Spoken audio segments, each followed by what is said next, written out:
The City of Ember, Chapter 12 A Dreadful Discovery. About a week after he and Lena had seen the man come out the mysterious door, Dune was assigned to fix a clog in Tunnel 207.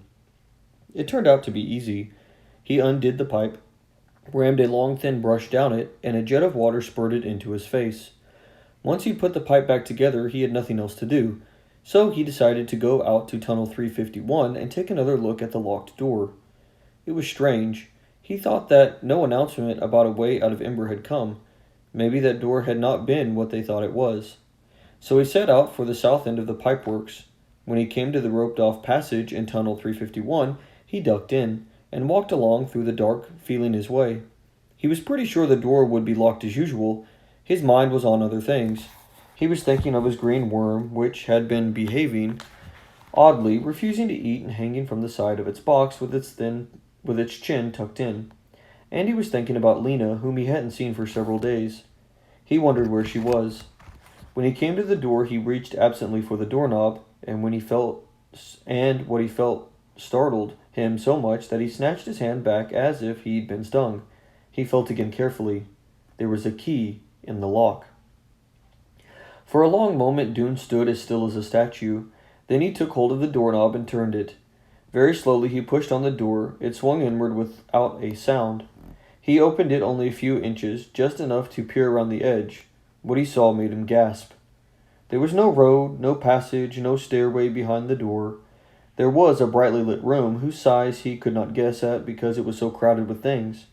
On all sides were crates and boxes, sacks and bundles and packages. There were mounds of cans, heaps of clothes, rows of jars and bottles, stacks of light bulb packages. Piles rose to the low ceiling and leaned against the wall, blocking all but a small space in the center. In that small space, a little living room had been set up. There was a greenish rug, and on the rug an armchair and a table. On the table were dishes smeared with the remains of food, and in the armchair, facing Dune, was a great blob of a person whose head had flopped backwards so that all Dune could see of it was its upthrust chin. The blob stirred and muttered, and Dune, in the second before he stepped back and pulled the door closed, caught a glimpse of a fleshy ear, a slab of gray cheek, and a loose, purplish mouth. That day Lena had more messages to carry than ever. There had been 5 blackouts in a row during the week. They were all fairly short. The longest was 4.5 minutes, Lena had heard, but there had never been so many so close together. Everyone was nervous. People who might ordinarily walk to someone's house were sending messages instead. Often they didn't even come out into the street, but beckoned to a messenger from their doorway. By 5 o'clock, Lena had carried 39 messages. Most of them were more or less the same. I'm not coming to the meeting tonight, decided to stay home. Or, I won't be into work tomorrow. Or, instead of meeting me in Clothing Square, why don't you come to my house? The citizens of Ember were hunkering down, burrowing in. Fewer people stood around talking in groups under the lights in the squares. Instead, they would pause briefly to murmur a few words to each other and then hasten onward. Lena was on her way home to Mrs. Murdo's. She and Poppy had moved in with all their things when she heard rapid footsteps. Startled, she turned and saw Dune racing forward. At first he was so out of breath that he could not speak. "What is it? What is it?" said Lena. "The door," he panted. "The door in 351. I opened it." Lena's heart leapt. "You did?" Dune nodded. "Is it the way out?" Lena whispered fiercely. "No," Dune said. He glanced behind him. Clutching Lena's arm, he pulled her into a shadowy spot on the street. "It doesn't lead out of Ember," he whispered. "It leads to a big room." Lena's face fell. "A room? What's in there?" "Everything. Food, clothes, boxes, cans, light bulbs, stacks of them. Everything. Piles and piles up to the ceiling." His eyes grew wide. "And someone was in there in the middle of it all, asleep." "Who?" A look of horror passed over Dune's face. "The mayor," he said. "Conked out in a big armchair with an empty plate in front of him." "The mayor?" Lena whispered. "Yes, the mayor has a secret treasure room in the pipeworks." They stared at each other, speechless. Then Dune suddenly stamped hard down on the pavement. His face was flushed red. "That's the solution he keeps telling us about. It's a solution for him, not for the rest of us. He gets everything he needs and we get the leftovers. He doesn't care about the city. All he cares about is his fat stomach." Lena felt dizzy, as if she'd been hit on the head. "What will we do?" She couldn't think. She was so stunned. "Tell everyone," said Dune. He was shaking with anger. "Tell the whole city the mayor is robbing us." Wait. Lena put a hand on Dune's arm and concentrated for a minute. Come on, she said at last. Let's go sit in Harkin Square. I have something to tell you. At the north end of Harkin Square stood a circle of believers clapping their hands and singing one of their songs. Lately they seemed to be singing more loudly and cheerfully than ever. Their voices were shrill. Coming soon to save us, they wailed, happy, happy day. Near the gathering hall steps, something unusual was happening. 20 or so people were pacing around and around, carrying big signs painted on old planks and on big banners made of sheets. The signs said, What solutions, Mayor Cole? And We want answers.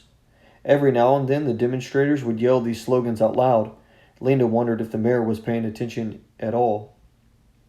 Dune and Lena found an empty bench on the south side of Harkin Square and sat down. Now listen, said Lena. I am listening, said Dune, though his face was still red and the look on his face was stormy. I saw Lizzie coming out of the storerooms yesterday, Lena said. She told him about the cans and Lizzie's new friend Looper, and what Looper was doing. Dune pounded his fist on his leg. That's 2 of them doing it then, he said. Wait, there's more. Remember how I thought there was something familiar about the man who came out of the door? I remembered. What? It was that way he walked, sort of dipping over sideways, and also that hair. That black hair all unbrushed and sticking out. I've seen him twice. I don't know why I didn't remember who it was right away. Maybe because I've only seen him from the front. I took a message to him on my first day. Dune was jiggling with impatience. Well, who was it? Who was it? It was Looper. Looper who works in the storerooms. Lizzie's boyfriend. And Dune? Lena leaned forward. It was a message to the mayor that he gave me, and it was this. Delivery at 8. Dune's mouth dropped open. So that means he's taking things from the storeroom for the mayor, and he's giving some to Lizzie, and he's selling some in his store. Oh, cried Dune. He slapped his hand hard against his head. Why didn't I get it before? There's a hatch in the ceiling near Tunnel 351. It must go right up into the storerooms. Looper comes through there. That's what we heard that day, remember? A sort of scraping? That would have been the hatch opening. And then a thud. His sack of stuff dropping through. And then a sound like someone jumping down and landing hard on the ground. And then walking slowly. Because he was carrying a load. And walking quickly on the way out because he'd left it all for the mayor. Lena took a deep breath. Her heart was drumming and her hands were cold. We have to think what to do, she said. If this were an ordinary situation, the mayor would be the one to tell. But the mayor is the one who's committing the crime, said Dune. So then, we should tell the guards, I guess, said Lena. They're next in authority to the mayor, though I don't like them very much, she added, remembering how she'd been so roughly hustled down the stairs from the roof of the gathering hall, especially the chief guard. But you're right, Dune said. We should tell the guards. They'll go down into the pipeworks and see for themselves that we're telling the truth. Then they can arrest the mayor and have all the stuff put back in the storerooms, and then they can tell the city what's been going on. That's a much better idea, said Lena. Then you and I can get back to what's more important. What? Figuring out the instructions. Now that we know that the door we found wasn't the right one, we have to find the right one. I don't know, said Dune. We might be all wrong about those instructions. They could just be about some old Pipeworks tool closet. He made a sour face. Instructions for Egriston? Who's Egriston? Or Egressman? Or whoever else it was. Why couldn't he have just been an especially stupid Pipeworks guy who needed instructions to find his way around? He shook his head. I don't know. I think maybe those instructions are just hogwash. Hogwash? What's that? It means nonsense. I read it in a book in a library. But they can't be nonsense. Why would they have been kept in such a box like that, with the strange lock? But Dune didn't want to think about the instructions right now. We'll figure it out tomorrow, he said. Right now, let's go find the guards. Wait, said Lena, catching hold of his sleeve of his jacket. I have one more thing to tell you. What? My grandmother died. Oh, Dune's face fell. That's so sad, he said. I'm sorry. His sympathy made tears spring to Lena's eyes. Dune looked startled for a moment, and then he took a step towards her and wrapped his arms around her. He gave her a squeeze so quick and tight that it made her cough, and then it made her laugh. She realized all at once that Dune, thin, dark-eyed Dune with his troublesome temper and his terrible brown jacket and his good heart, was the person that she knew better than anyone now. He was her best friend. Thanks, she said. Well, she smiled at him. Let's go and talk to the guard. They crossed the square and climbed the steps of the gathering hall. Sitting at the big reception desk outside the door of the mayor's office was the assistant guard, Barton Snowd, the same one that Lena had encountered on her first time there. Snowd looked bored. His elbows were on the desk and his chin was moving very slowly from side to side. "Sir," said Dune, "we need to speak with you." The guard looked up. "Certainly," he said. "Go right ahead." "In private," said Lena. The guard looked puzzled. His small eyes darted back and forth. "This is private," he said. "No one here but me." "But anyone could come along," said Dune. "What we have to say is secret and very important." "Very important?" said Snow. "Secret?" His face brightened. Grunting, he raised himself up from his chair and motioned them into a narrow hallway off the side of the main room. "What is it?" he said. They told him. As they spoke, interrupting each other to make sure they got all the details in, the guard's eyebrows gradually lifted higher and higher over his eyes. "You saw this room?" he said. "This is true? Are you sure?" He was chewing faster now. "You mean the mayor? You mean the mayor is—" At that moment, a little way down the hall, a door opened. Through it came three more guards, including, Lena spotted him by his beard, the chief guard. They strode forward, talking to each other in low voices, and as they passed, the chief guard threw a quick glance at Lena. "Does he recognize me?" Lena wondered. She couldn't tell.